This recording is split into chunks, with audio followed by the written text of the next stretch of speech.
welcome back to my channel. I hope you're having an amazing day and that you will continue to have an amazing day, and thank you so much for watching.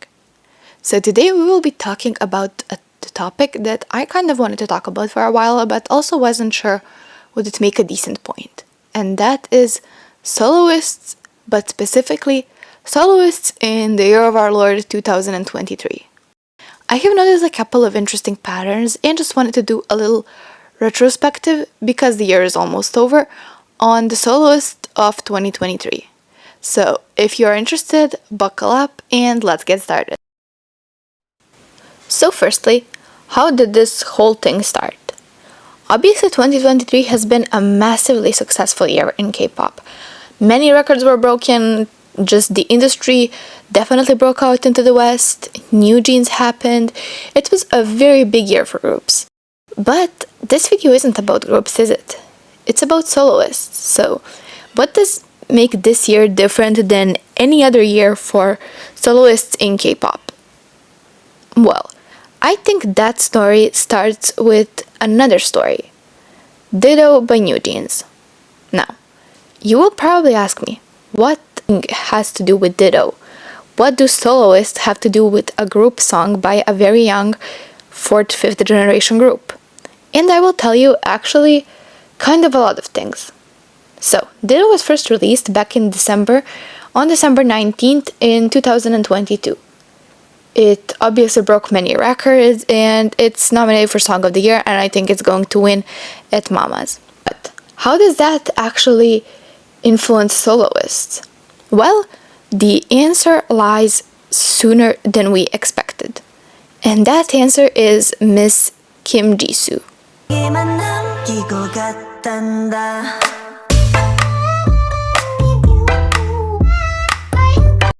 So, if you were living under a rock, let me give you a brief explanation. Jisoo released her solo song Flower back in March, on March 31st to be precise. And that song was a record breaker, a smash hit, etc., etc., which you all know. But in theory, when you look and compare songs of both Flower and Ditto, they have virtually nothing to do with each other. So what exactly am I talking about? Well, just a reminder that solos are pre-planned.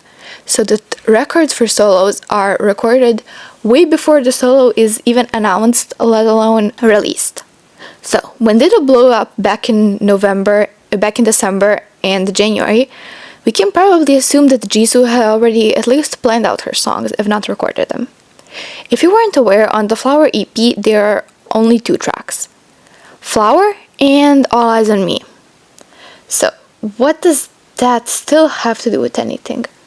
Well, if you listen to both of those songs, which I assume you have, you will notice that All Eyes on Me feels way more Blackpink than Flower itself.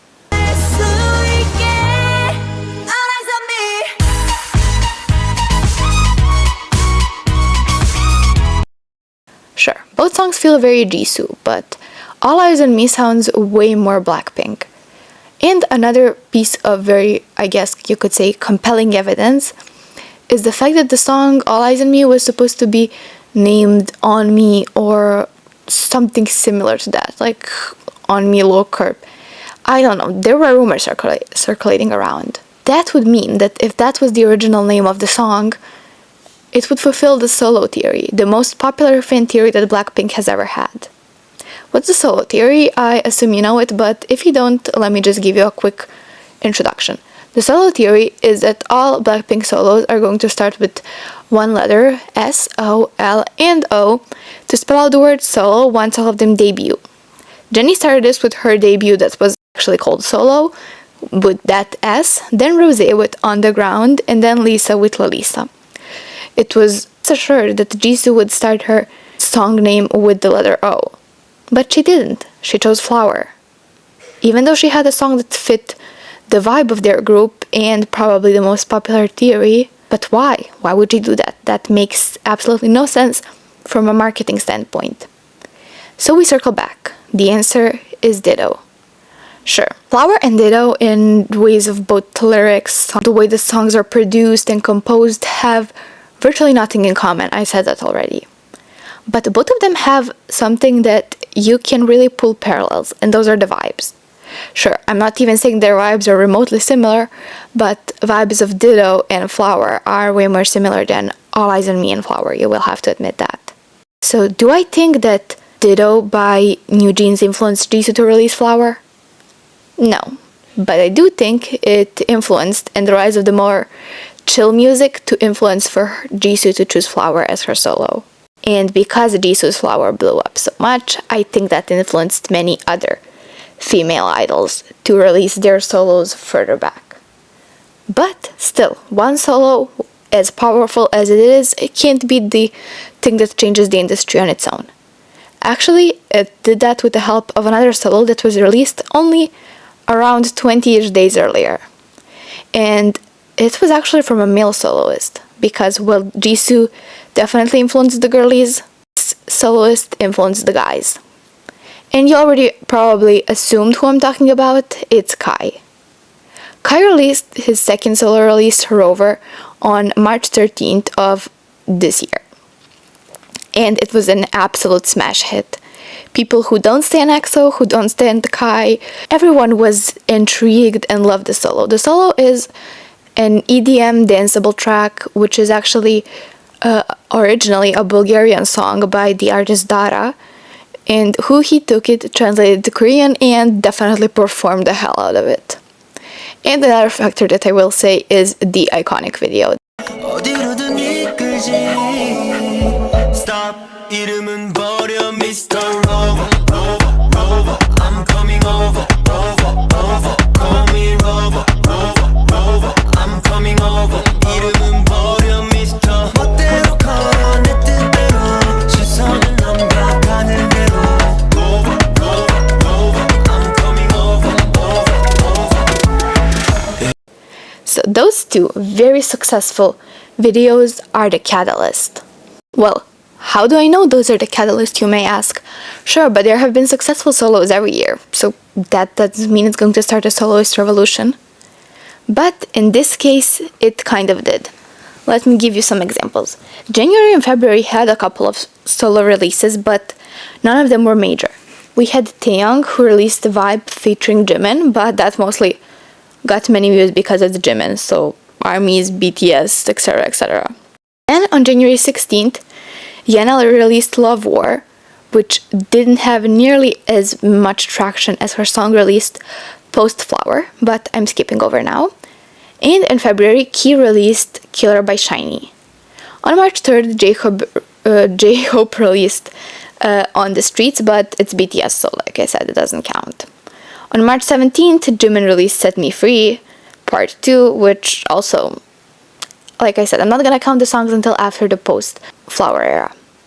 And those were basically the only major. A couple of more solos released, I think Bobby from iKON and Bam Bam released songs, but none of them were big. Set Me Free Part 2 was genuinely not loved by, well, not either by fans, nor the general crowd. Like Crazy was the one that got attention. Set Me Free Part 2 wasn't really beloved. While the other songs, especially the ones from January and February, gained little to no traction. But still, like I said, solos are pre-planned, so what? Even if they had some comebacks, they were already planned and going, so Flower and Rover aren't going to influence them. Well, we move on to April. On April, we had a couple of really, really big releases.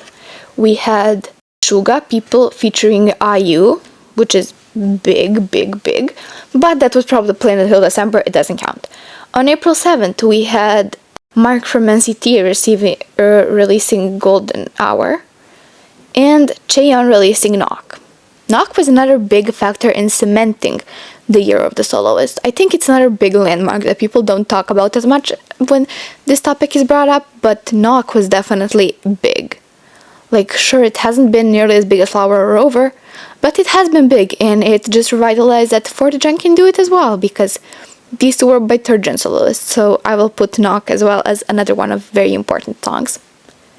Then we have Yeon, who released Cherry Coke, Dawn, who released Dear My Light, and August D, who released Hey Go On.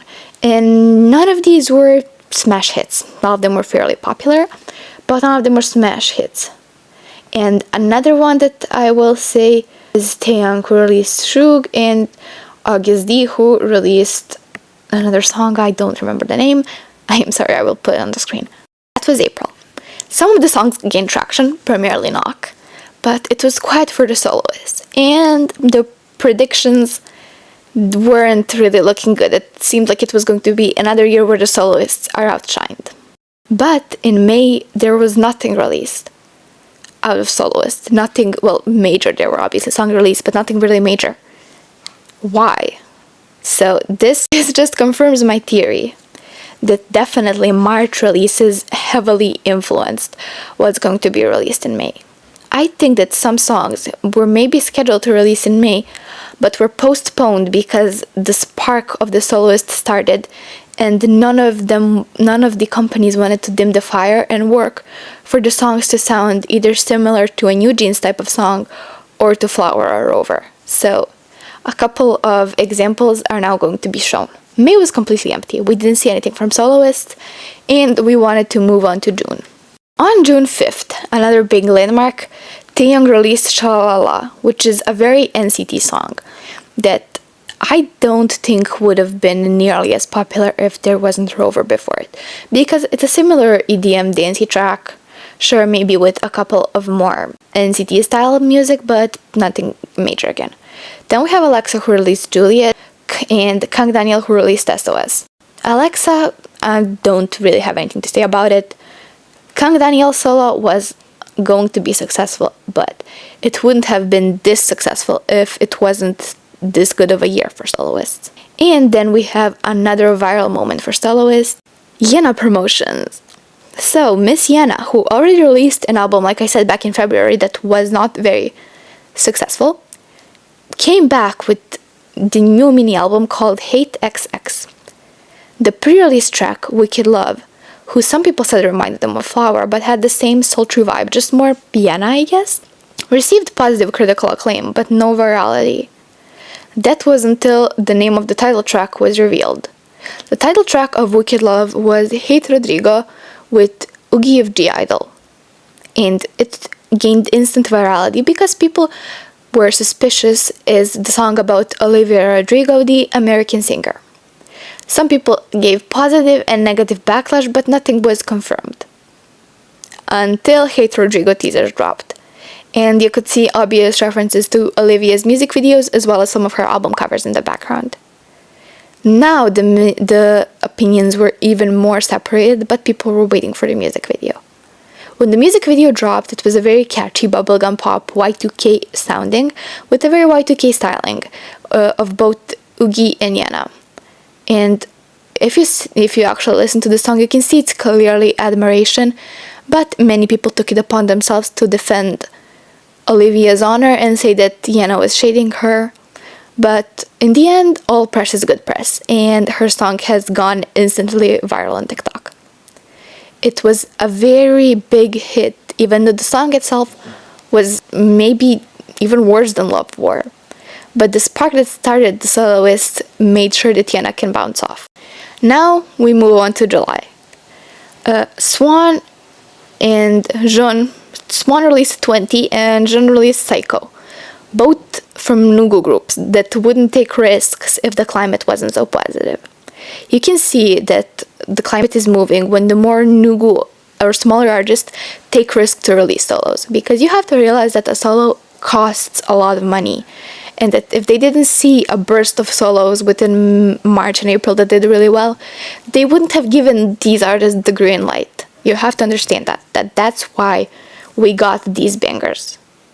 And then July 14th, on the midpoint, decided, yes, this is the year of the soloist, and I'm going to cement it. And on July 14th, we got the global smash hit, winner of a VMA and many other awards, Seven by Jungkook. And this song stormed everything. It stormed Korea. It stormed USA. It won major awards. It pushed Jungkook so far even without BTS's name. And once again cemented that soloists could do anything in the year 2023.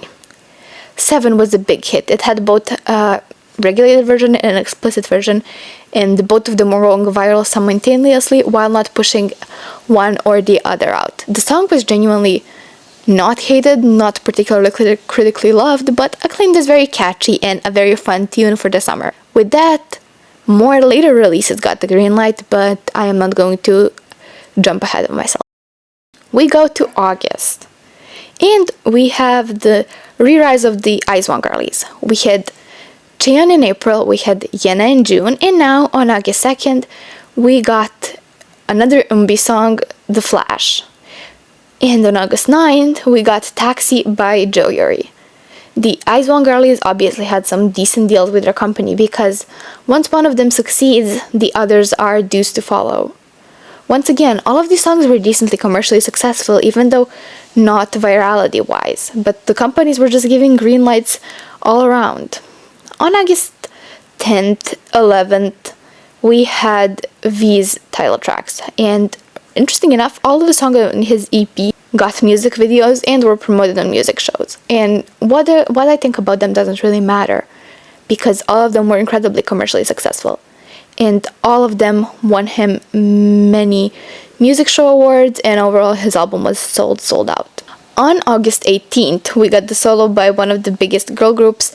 Jihyo from Twice released Killing Me Good. And then another big soloist from the second generation girl group, Hyo, released Picture. And we got a release from Somi that just cemented my theory that this is all influenced by Jisoo. Somi released Fast Forward and Gum Gum Gum in August. So this was just all the proof that I needed. So if you don't know, Somi's under Black Label. And they are a company that's owned by the main YG producer Teddy. And because Somi hasn't had music in 2 years, they were just waiting for the right time. And if YG knows one thing, they know how to look at the market when is the most profitable for a soloist to come back.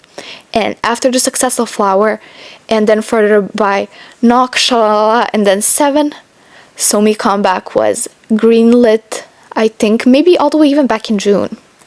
Somi came back to incredibly successful results, even though people weren't loving her song, because the climate in the market was too good, and Black Label knows how to play with the market, and you have to realize that. And I'm going to go over September, October, and November comebacks, because I think this lineup is just crazy, and this has been something I've been thinking about so much. So, September. We have another Lee Chaeyoung comeback, even though, remember, between Hush Rush and Knock, we waited for around a year. Let's Dance, that was, while not as commercially successful as Knock, also thought about and talked about a lot more than Hush Rush was, so a very important thing to talk about. Then we have Hwasa's I Love My Body, which was also incredibly successful, even though I'm a B wasn't nearly as much after Maria. Another third-gen soloist that did great numbers this year, along with Jisoo, Jihyo, and now Hwasa. Then we have a BB comeback, which is just going to get a better climate for the soloist, because obviously it's BB. She released Hongdae R&B. Then we have another V-promoted track, Slow Dancing. Then we have a track by Dio, an EXO member, that is called, so by an EXO member, another big Kai influence. We had from Key of SHINee, who came back. V, who released Blue again, and For Us, once again. Dio, who once again came back. Then we have another Jungkook smash hit. Not as big as Seven, but still very big song, 3D, that just cemented his place as a big soloist. October and November to me were maybe the craziest. On October 4th, we had Genie, the kick-out member of NMIXX, who figured out that this year was a perfect climate to make her debut back, because soloists have been raved about all year, and she came back decently positive, all because of how the year started. Jennie came back after over, I think, 5 years with You and Me. Ailey, a titan of the industry, came back with Ratata. Chu, another cancelled girlie who thought about when to make her solo debut, figured the climate of this year's market for soloists and released Underwater. Ween of Mamamoo, another third-gen girlie, came back. We have the titanist of the titans, Lee Hyori, who released Hoodie e Banbaj, and she absolutely, Hyori hasn't had a song released in a long time, and there is a reason why she released it this year. Sunmi came back as well, even though she was also thrown somewhere in the basement waiting for the perfect opportunity. Jessie, another soloist who hasn't been back in a long time, came back with Gum, who also received decent virality and commercial success. Taemin from SHINee finally came back after a ton of time. Hyejin of Luna also decided to make her solo debut. And on November 3rd, I have only a couple of important ones to mention. Jungkook, once again standing next to you, a big success. Yena also came back after 2 years with Attention. And another very important one, Sujin, who finally came back after her hiatus all the way back from 2021. Now, all of these are basically people who I've just named and confirmed, but I think it definitely says something about this year. The climate of this year was incredibly saturated, yet most of the songs that I mentioned have been incredibly successful. I think because of these 2 or 3 years, there were a massive booms of K-pop groups, and even this year the pendulum has swung and people were looking for soloists and just something different. When one market is oversaturated, people want to turn back to a different one and explore something new, and companies took full advantage of that. And honestly, I am really happy that they did, because I really like all of the solo songs released this year. Alright, that was my little analysis. I hope you enjoyed it, and it was just something I wanted to talk about because it popped into my head. I will be seeing you in the next one, and I want to know your opinion about all of this.